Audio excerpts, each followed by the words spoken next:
Hi అండి, అందరికీ నమస్కారం. నేను మీ హరి విశ్వనాథ్, ఎఫ్టీపీ న్యూస్. కొత్త వలస మండలంలో 3-4 రైల్వే లైన్లో భాగంగా అక్కడ స్థలాలు కోల్పోతున్న వాళ్ళు, ఇల్లులు కోల్పోతున్న వాళ్ళు, షాపులు కోల్పోతున్న వాళ్ళు ఈరోజు కొత్త వలస మండల తహసీల్దార్ కార్యాలయంకు ఎంఆర్ఓ రమాలక్ష్మికి వినతి పత్రం ఇవ్వడానికి రావడం జరిగింది. వాళ్ళ యొక్క ముఖ్యమైన డిమాండ్స్ ఏంటంటే, ఏదైతే అమౌంట్ ఇస్తున్నారో ఒకటికి ఒక వంతు ఇస్తున్నారు, ఒకటికి 3 వంతులు ఇవ్వాలని డిమాండ్ చేస్తున్నారు. అదేవిధంగా స్థలానికి స్థలం, షాపులు పోయినాలు కూడా స్థలానికి స్థలం ఇవ్వాలని డిమాండ్ చేయడం జరుగుతోంది. ఇక్కడ కొత్త వలస మాజీ సర్పంచ్ గొరపల్లి రాము అవనియండి, అదేవిధంగా ఇటు రైతు సంఘం నాయకులు, సిఐటియు నాయకులు గాడి అప్పారావు అవనియండి, రామకృష్ణ అవనియండి, వాళ్ళందరూ వచ్చి కూడా రైతులకు 1/3 వంతు ఇవ్వాలని, స్థలానికి స్థలం ఇవ్వాలని డిమాండ్ చేశారు. అదేవిధంగా రేపు కొత్త వలస మాజీ సర్పంచ్ గొరపల్లి రాము ఈ బాధితులందరినీ కూడా ఎంపీ భరత్ దగ్గరకు, అదేవిధంగా ఎమ్మెల్యే కోల లలిత్ కుమారి వద్దకు తీసుకుని వెళ్ళి వీళ్ళకి న్యాయం జరిగే విధంగా పోరాడతామని ఎఫ్టీపీ న్యూస్ ముఖంగా చెప్పడం జరిగింది.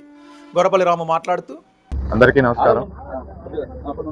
ఈరోజు కొత్త వలస ఎంఆర్ఓ గారిని ఏదైతే ఈ థర్డ్ లైన్, ఫోర్త్ లైన్ ఉన్నదో ఆ ఇష్యూ మీద గత సోమవారం నాడు పీజీఆర్ఎస్ కలెక్టర్ గారిని కలవడం జరిగింది.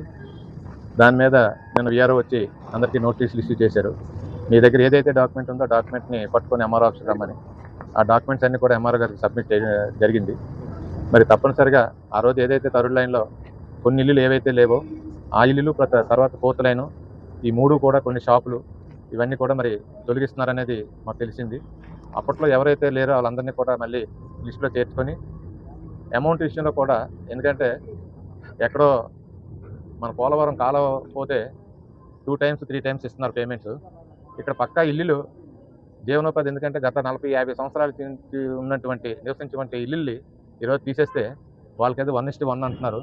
దయచేసి గవర్నమెంట్ అవని, అధికారులు అవని, అలాగే అందరూ కూడా ఆలోచించి ఏదైతే పోలవరం అవి రైతులకు ఎలాగైతే ఇస్తున్నారో పక్కా బిల్డింగ్కి ఇంకా దానికంటే కమర్షియల్ కనుక పెంచేవలసిన అవసరం తప్పనిసరిగా ఉంది. ఎందుకంటే ఇది గజాల్లో ఉంటాయి కనుక దాన్ని దృష్టిలో పెట్టుకొని కలెక్టర్ గారిని స్పందించమని, మా అందరికీ కూడా న్యాయం చేయాలని చెప్పి చేస్తూ, అలాగే లోకల్లో ఉన్న మా ఎమ్మెల్యే గారు లలిత్ కుమార్ గారిని, అలాగే ఎంపీ భరత గారిని కూడా రేపు ఎల్లుండి మేమందరం కూడా ఎవరైతే లబ్ధిదారులు ఉన్నారో అందరం కూడా కలిసి వాళ్ళకు కూడా ఒక వినతి పత్రం ఇచ్చి వాళ్ళ సైడ్ నుంచి కూడా మాకు కలెక్టర్ గారికి, అటు ఆర్డీఓ గారు కానీ, అటు పైన సీఎం గారికి కానీ తెలియజేసి మాకు న్యాయం చేస్తారని చెప్పి కొత్త వలస మండలం, కొత్త వలస గ్రామ ప్రజల తరఫున నేను తెలియజేస్తున్నాను. ఆంధ్రప్రదేశ్ రైతు సంఘం విజయనగరం జిల్లా కోశాధికారి.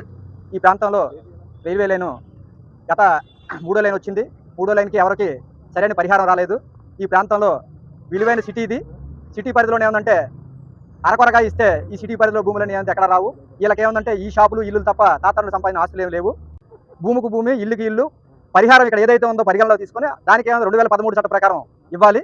నడపడానికి ఏమంటే రైతు సంఘంగా ఉద్యమిస్తామని చెప్పి కోరుతున్నాం.